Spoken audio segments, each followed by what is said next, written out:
MLA కోట MLC ఎన్నికల polling ముగిసింది. Assembly committee hall 1లో జరిగిన పోలింగ్లో ఎమ్మెల్యేలు ఓటు హక్కు వినియోగించుకున్నారు.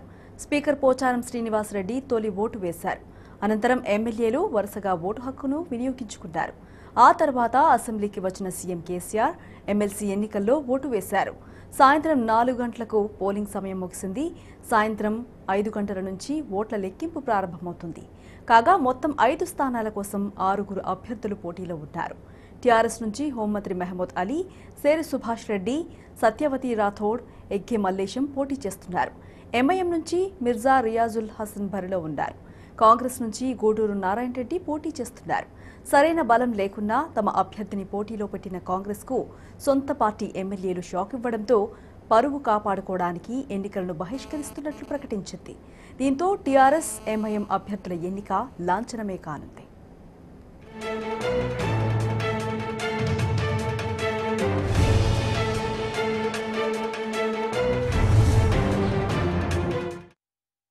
దీనిపై పూర్తి వివరాలు మా ప్రతినిధి రాజశేఖర్ అందిస్తారు. రాజశేఖర్, చెప్పండి, ఎమ్మెల్యే కోట ఎమ్మెల్సీ ఎన్నికల పోలింగ్ ముగియడంపై పూర్తి వివరాలేంటి?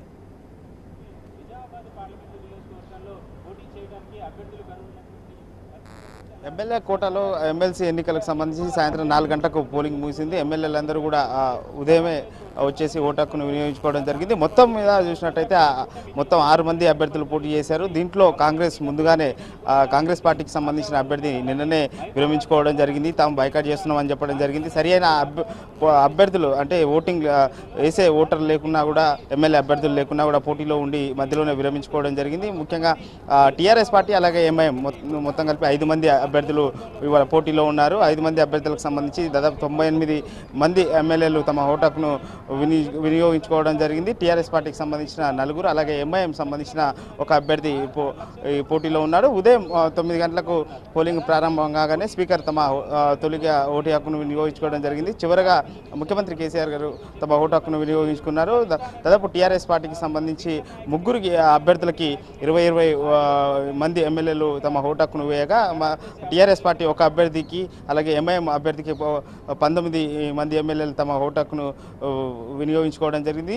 మొత్తం మీద 4 గంటలకు పూర్తిగా కూడా ఓటు హక్కు ప్రక్రియ కంప్లీట్ అయింది. మరి ఒక గంటలో అంటే 5 గంటలకు పోలింగ్ సంబంధించిన కౌంటింగ్ ప్రారంభం కానుంది. కౌంటింగ్ దాదాపు ఒక ½ అన్ అవర్లోనే కౌంటింగ్ ప్రక్రియ కూడా పూర్తిగా అయిన వెంటనే ఈసీ గెలుపొందిన అభ్యర్థులకు సర్టిఫికెట్లు ఇవ్వనున్నారు. దాంతో ఈ ఎమ్మెల్సీ ఎన్నికల శాసనమండలి ఎన్నికలకు సంబంధించిన ప్రక్రియ పూర్తిగా ముగియనుంది. అయితే ఈ ఎన్నికలకు సంబంధించి మొదటి నుంచి కూడా కాంగ్రెస్ పార్టీ అభ్యర్థులు సంబంధించిన విషయంలో కొంత గందరగోళం నెలకొంది. తమకు పోటీ పడే స్థాయిలో ఎమ్మెల్యే క్యాండిడేట్స్ లేకున్నప్పటికీ కూడా కాంగ్రెస్ పార్టీ చివరి నిమిషం వరకు గందరగోళం చేసే ప్రయత్నం చేసింది. అయితే కాంగ్రెస్ పార్టీలో ఉన్న ఎమ్మెల్యే అభ్యర్థులు కొంతమంది తిరుగుబాటు చేస్తూ టీఆర్ఎస్ పార్టీకి తాము మద్దతు ఇస్తామని చెప్పడంతో ఏం చేయలేని పరిస్థితిలో కాంగ్రెస్ పార్టీ విరమించుకోవడంతో ఈ టీఆర్ఎస్ పార్టీలో ఉన్న ఎవరైతే ఇప్పటికే సంఖ్యాబలంగా ఉన్న టీఆర్ఎస్ పార్టీ పోటీ చేసిన 5 అభ్యర్థులు కూడా అంటే ఎంఐఎంతో కలిపి ఈ 5 అభ్యర్థులు కూడా విజయం చేకూరినట్టే. మరి కాసేపట్లో వెళ్ళిన అభ్యర్థులను అనౌన్స్ చేయనున్నారు. Right, thank you Rajasekhar. Thanks for